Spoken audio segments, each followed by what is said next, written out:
உலகெங்கும் கிளைகள் கொண்ட Annamal institute of hotel management and hospital management படிப்பில் சேர்வதற்கான அட்மிஷன் நடைபெறுகிறது. 6 வருஷத்துக்கு முன்னால நம்ம பிரதமர் மோடி பதவியேற்கும் போது நான் போயிருந்தேன். ஜி.கே. மணி வந்திருந்தாரு, அன்புமணி வந்திருந்தாரு. அப்போ அதை முடிச்சுட்டு அவருடைய குவார்டர்ஸில் இருந்து சென்னை வர்றதுக்கு விமானத்துக்கு கிளம்பணும். அப்போ அவர் சொன்னது 6 வருஷத்துக்கு முன்னால் என்ன சொன்னார்னா, இந்த கட்சியை நான் பார்த்துக்கிறேன். எப்போ சொன்னார்? 6 வருஷம் இந்த கட்சியை நான் பார்த்துக்கிறேன் அப்படின்னாரு. நான் ஒரு பதிலும் சொல்லலை. விமானத்தில் ஏறணும், உட்காரணும். எனக்கு பின்னால் அவர் உட்கார்ந்தார். 2 சொட்டு கண்ணீர் விட்டேன். அது அந்த ஏர்கிராஃப்டில் கீழே விழுந்தது. அதிலிருந்து சென்னை வர வரைக்கும் அப்புறம் இறங்கி ஒரு வாரத்தை கூட பேசல. என்னுடைய மகிழ் இருந்தது. ஏறி தைலாபுர தோட்டம் வந்துட்டேன். இது 6 வருஷத்துக்கு முன்னால்.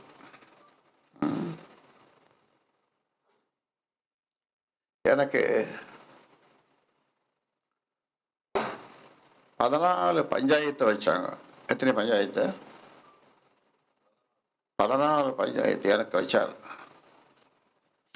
இந்த 14 பஞ்சாயத்தும் நான் 34 அமைப்புகளை உருவாக்கி இருக்கிறேன். மக்கள் தொலைக்காட்சியிலிருந்து, பசுமை தாயகத்திலிருந்து, சமூக முன்னேற்ற சங்கம் 34 அமைப்புகளை, துணை அமைப்புகளை உருவாக்கி இருக்கிறேன். அவர்கள் எனக்கு பஞ்சாயத்து பண்ணாங்க. 14 பஞ்சாயத்து. என்ன பஞ்சாயத்து முடிவில் என்னன்னா, கடைசியில் கட்சியை ஐயா பார்த்துக்கிட்டோம் தோட்டத்தில், நீங்கள் வெளியில் மக்களை பாருங்க. இந்த 14 பஞ்சாயத்துக்காரன் இதுதான் சொன்னாங்க, நீங்கள் மக்களை பாருங்க, ஐயா கட்சியை பார்க்கட்டும். ஆனால் இவர் என்ன எதிர்பார்த்தாருன்னா, கேட்டை சாத்திட்டு நான் யாரையும் பார்க்கக்கூடாது, உள்ளவே இருக்கணும். இது வரைக்கும் உங்களுக்கு சொல்லியிருக்கணும். நான் சொல்லியிருக்கேன். சொல்றேன், இதான் பஞ்சாயத்து.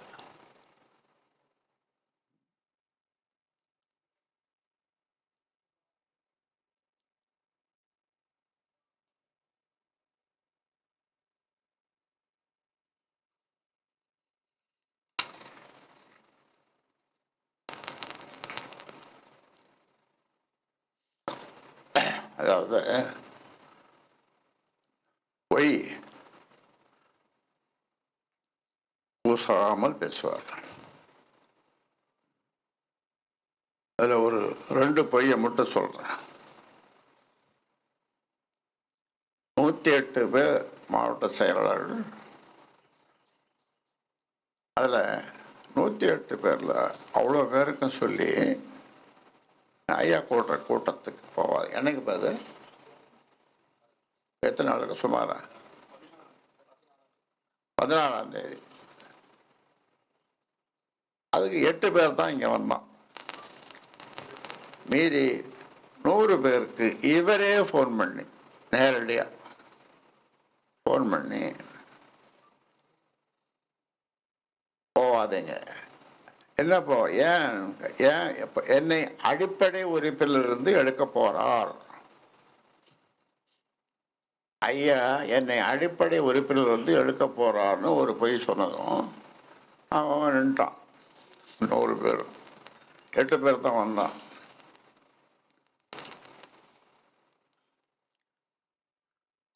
அன்னைக்கே நான் செத்து விட்டான். 100 பேர் வந்து நான் போட்டவன் 100 பேர். அதான் எம்ஜிஆர் பாடுவான். அதில் ஒரு பாட்டு அவர் பாடுவார். என்ன பாடுவார்? நான் செத்து பிழைத்த வேண்டாம் அப்படின்ட்டு. அந்த மாதிரி நான் மறுநாள் பழச்சிட்டேன். நான் உயிரோடு இருக்கிறதுக்காக தான் அந்த நீச்சல் குளத்தில் போய் நீச்சல் அடித்தேன். செத்து பழச்சிட்டேன், போங்கப்பான்னு. இது ஒரு பொய். அடிப்படை உறுப்பிலிருந்து நீக்குவாருன்றது கற்பனை கூட செய்ய முடியாது இல்லையா? நீங்கள் சொல்லுங்கள், கற்பனை செய்ய முடியுமா? இது உலகம் ஏற்றுக்குமா, கட்சி ஏற்றுக்குமா, மக்கள் ஏற்றுக்குமா? ஒரு பொய். இன்னொரு பொய், நேற்று சமூக ஊடக பேரவை கூட்டம். அதில் அந்த கூட்டத்துக்கு எத்தனை எழுப்பா, எத்தனை பேர்? 6 பேர் வச்சிருக்காரு ஐயா அடிக்கிறதுக்கு. சமூக ஊடகத்தில் தவறாக போட்டவங்க சில பேரை, சிவபிரகாசம், அப்புறம் இந்த தலைவர் ஜி.கே. மணி, ஐயா என்னையும் தெய்வரே தவறாக சில பேர் போட்டானுங்க. போட்டவன்ல ஒருத்தன் வரல, மீதி பேர்லாம் வந்தான். நேற்று 100 பேருக்கு மேலே வந்தாங்க. அதுக்கு அந்த கூட்டத்துக்கு ஆள் வச்சு 6 பேர் வச்சு அடிக்க போறாரு.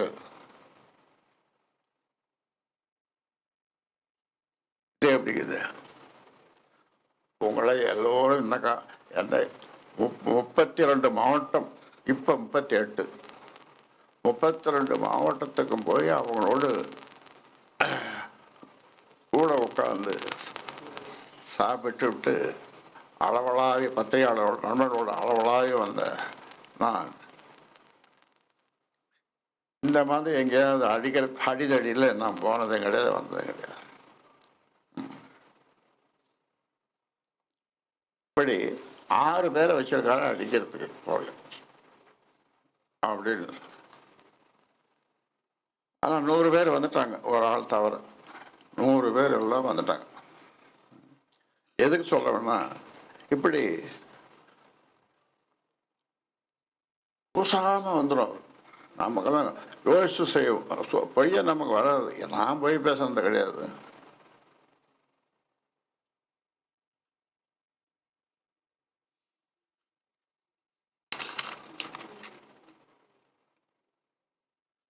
அப்புறம் இந்த பொதுக்குழுவில் இவரை கட்சி தலைவரை நீக்கிட்டு செயல் தலைவராக அவரை போட்டு, கௌரவ தலைவராக அவரை போட்டு இவரை தலைவராக்கினான். அந்த இது அதில் அதை நீங்கள் கேள்விப்பட்டீங்கன்னா, இப்போ நான் சொல்கிறேன், கேட்டீங்கன்னா ஆச்சரியப்படுவீங்க. என்னுடைய மருமகள், நான் மகாபலிபுரத்தில் கொஞ்சம் மனசு கொஞ்சம் இதுவாக இருந்து மகாபலிபுரத்தில் ஒரு இந்த டான் ஹோட்டலில் போய் தங்கியிருந்தேன். சரி, ஒரு 8 நாள் அங்கே போய் தங்க ஒன்றும் போகணும். அப்போ அங்கே எப்படியோ தெரிஞ்சு, நான் யாருக்கும் சொல்லலை, எப்படியோ தெரிஞ்சு வந்தது. மாமா என்னம்மாண்ண, மாமா நினச்சி என்னம்மாண்ண. அது வந்தது புதன்கிழமை.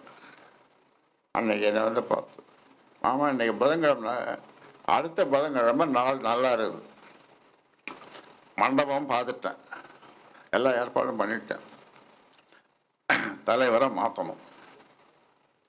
8 நாளில் சாதாரணமாக ஒரு பியூமன் அது ஒரு வேலைக்காரன், அந்த கம்பெனி வேலைக்காரனுக்கு கூட 1 மாதம் டைம் கொடுப்பாங்களா இல்லையா?